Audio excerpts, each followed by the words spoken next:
السلام عليكم ورحمة الله وبركاته، اللهم صل وسلم وبارك على سيدنا محمد. أهلا بيكم في مطبخ نوجة. إن شاء الله هنعمل النهاردة جاتوه سويس رول الفانيليا من غير دقيق سبونش جاهز، ومن غير محسن جل، ومن غير ما تفصلي البياض عن الصفار. هنعمله بكوباية دقيق واحدة. تعالوا نشوف هنعمل جاتوه الفانيليا الحلو ده ازاي. عندك عجان هتستخدميه، ولو مش متوافر استخدمي المضرب الكهربائي. عندي 5 بيضات بدرجة حرارة المطبخ. البيض يا جماعة ما يكونش خارج من التلاجة عشان يديكي نتيجة كويسة. هاحط عليهم معلقة صغيرة فانيليا سايلة، وكوباية إلا ربع سكر أبيض حبيبات 170 جرام. وهشغل العجان في الأول على سرعة واطية لحد ما البيض يختلط مع السكر، وبعدين هنعلي السرعة لحد ما البيض يهيش وحجمه يتضاعف. على ما البيض ينخفق مع السكر نجهز الدقيق. معايا كوباية دقيق 160 جرام، وده يا جماعة الكوب المعياري اللي أنا مستخدماه. نخلت الدقيق 3 مرات وحطيت عليه معلقة صغيرة ممسوحة بيكنج باودر 4 جرام، وهقلب البيكنج باودر مع الدقيق علشان يختلطوا كويس مع بعض. ده شكل وقوام البيض. لازم يا جماعة نخفق البيض كويس لحد ما يوصل للمرحلة دي. لما نرفع الويسك كده لفوق يعمل العلامة دي. وهبتدي أحط الدقيق جزء جزء على البيض، وأقلب بالراحة خالص من تحت لفوق علشان ما نخرجش الهواء اللي في البيض. وهقلب بالطريقة دي لحد ما أخلص كل كمية الدقيق. نقلب بالراحة خالص يا جماعة من تحت لفوق علشان البيض ما يهبطش.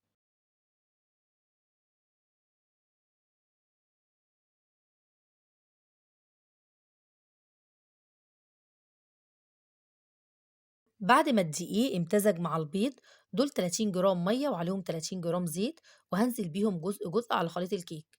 وهحطهم على 3 مرات، وفي كل مرة هقلب برضو بالراحة من تحت لفوق علشان ما اخرجش الهواء اللي في البيض.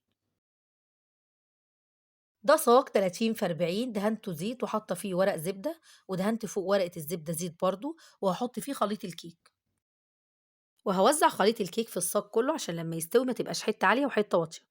وهخبطه خبطتين على الرخامة، وهدخله الفرن على نار أعلى من الوسط بشوية. مش هياخد يا جماعة في الفرن أكتر من 10 12 دقيقة بالظبط. ما نسيبوش في الفرن أكتر من كده عشان ما ينشفش. اختبرته بعود من بتاع الشيش طاووق، ما طلعش فيه أي عجين. كده تمام. وهو لسه سخن هغطيه بفوطة نظيفة على مخفق الكريمة. في بولة حاطة فيها كوب ماء مثلج، وهحط عليها ربع كوباية سكر، وهخفق لحد ما السكر يدوب 50%. وبعدين أحط عليها نص كوباية كريم شانتيه المتحدة ريتش، ومعلقة كبيرة هرمية باستري كريم. وهخفق لحد ما قوام الكريمة يهيش ويتضاعف. ده شكل وقوام الكريمة. حطيت عليها كمان نص كوباية ماء مثلج. يعني كده النص كوباية كريم شانتيه أخدت كوب ونص ماء مثلج.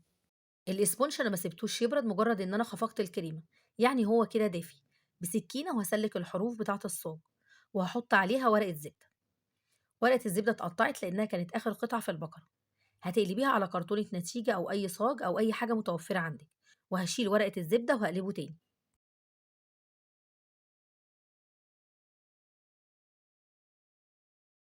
شايفين يا جماعة ما شاء الله الاسبونج طري جدا وهش. هحط عليه الكريمة وهفرده زي ما انتوا شايفين. وهساوي طبقة الكريمة بسباتيولا عشان طبقة الكريمة تبقى بسوا واحد، ما تبقاش حتة عالية فيها وحتة واطية. وهبتدي ألف السويس رول. شايفين يا جماعة ما شاء الله بيتلف معايا بكل سهولة. لا اتقطع مني ولا جراله أي حاجة. وده طبعا عشان يتخبز كويس. أهم حاجة وهو بيستوي في الفرن ما ياخدش في الفرن أكتر من 10 12 دقيقة، علشان ما ينشفش منك ولما تيجي تلفيه يتقطع.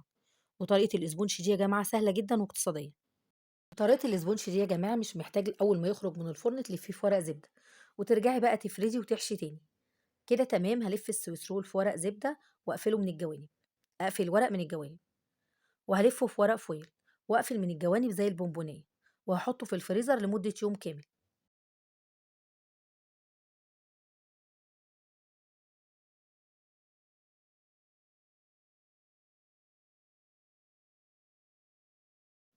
بعد ما سِبته يوم كامل في الفريزر، هاطلّعه واشيل ورق الزبدة وورق الفويل من عليه. باقي الكريمة اللي فاضت من الحشو حطيتها في التلاجة. وتاني يوم خفقت ربع كوباية كريم شانتيه تاني، وحطيت عليهم الكريمة اللي فاضت وقلبتهم، وده شكلها. وهاغطي السويس رول كله بالكريمة بالشكل ده.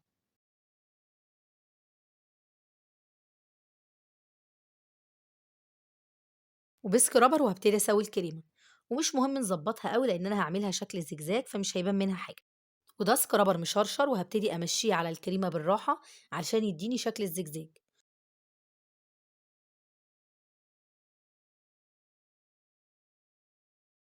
وحطيت شوية مربى حليب في كيس حلواني وعملت فيه ثقب صغير، وهاعمل على السويس رول خطوط بالشكل ده، وبسكينة مشرشرة هاحطها في مَيّة سخنة بتغلي وهاشيل الحروف بالشكل ده. طبعًا بواقي الكيك دي مش هنرميها، ممكن الولاد ياكلوها أو نعمل بيها كبّات. وأبتدي أقطّع الجاتوه، أنزل بالسكينة لتحت مرّة واحدة، ما تفضليش رايحة جاية بالسكينة، وفي كل مرّة هاغسل السكينة بمَيّة سخنة مغلية وأنشّفها بفوطة نضيفة. وطبعًا الجاتوه عشان متلج سهل جدًا في تقطيعه، وعلى كل قطعة جاتوه هاعمل بمربة الحليب روزيتات بالشكل ده، وبالراحة وهاشيل كل قطعة وأحطها على ورق جاتوه، علشان يبقى شكله زي اللي بنجيبه من المحلات بالضبط. الfinish النهائي يا جماعة والتغليف مهم جدًا، وخصوصًا للناس اللي بتشتغل أونلاين، علشان العميل يشوف شغلِك زي بتاع المحلات بالضبط وأحسن كمان. وبواقي الجاتوه هاحطها في كبّات بالشكل ده، هاحط شوية كريمة وعليها بواقي الكيك، وشوية من مربة الحليب، وعلى الوش هاعمل روزيتات بالكريمة بالشكل ده، وهازينها بروزيتات من مربة الحليب وكريز. ده شكل الجاتوه بعد الفينش النهائي، حطيت على كل روزيتا واحدة كريز. إن شاء الله بعد الوصفة ديّة استحالة السويس رول يفشل منِّك أو يتقطّع، مقاديره بسيطة جدًا ومتوفرة في كل بيت، مش محتاجة تجيبي دقيق سبونش جاهز أو محسّن جل. إن شاء الله تطبّقوا الوصفة وتعجبكم وتعتمدوها في شغلكم، واستفدتوا بقى من فيديو النهارده. ما تنسوش تعملوا لايك وشير للفيديو، ولو مش مشتركين في قناتي تشتركوا وتفعّلوا الجرس الصغير علشان يوصل لكم إشعار بكل وصفاتي الجديدة. وما توفيقي إلا من عند الله، دمتم في رعاية الله، سلام عليكم.